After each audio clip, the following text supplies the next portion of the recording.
Shabbat Shalom from Temple Concord. Right now I'm standing next to the water cooler in the office.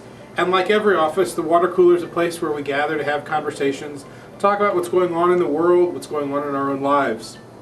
And a lot of the conversation at the water cooler these days seems to be about just how crazy our world is, how topsy-turvy things have become. Our Torah portion is that kind of water cooler talk this week as well. We have a talking donkey.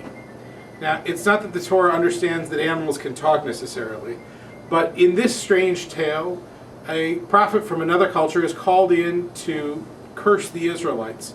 And in the end, the prophet doesn't curse, but rather blesses.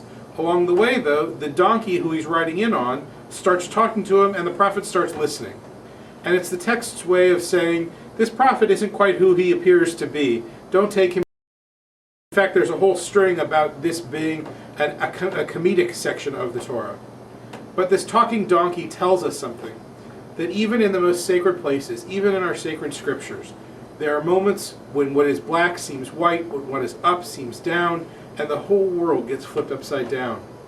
In the summertime, things settle down a little bit, and we have a chance to hang out at the water cooler, in a grand scale at the pool or the lake, and hopefully sort of get a sense of our bearings again and get it readjusted.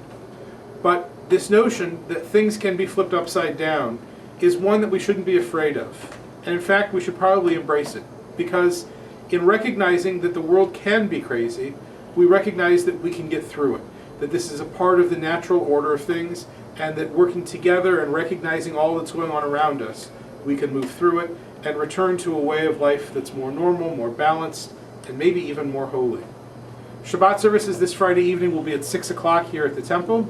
Our next outdoor service will be on Friday, July 20th, where we'll meet at Thorndon Park for a Bring Your Own picnic.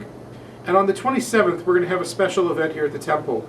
As you know, the Olympics are just about to begin in London, and there's been a great cry for a moment of silence for the victims of the 1972 games in Munich, the Israelis who were massacred.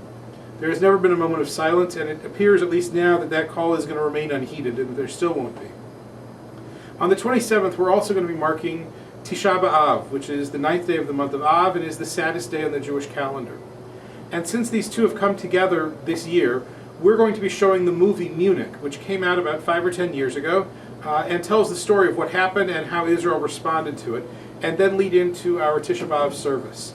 It promises to be a fascinating evening to discover both our own history as Jews, the history of the modern world in Israel, as well as our understanding of how we deal with this craziness, this topsy-turvy, when right is wrong and wrong is right, and how we make sense of it all and move forward in our lives. For now, though, I wish you days of sun and joy, happiness as we celebrate the 4th of July, and above all, times of peace. Shabbat Shalom.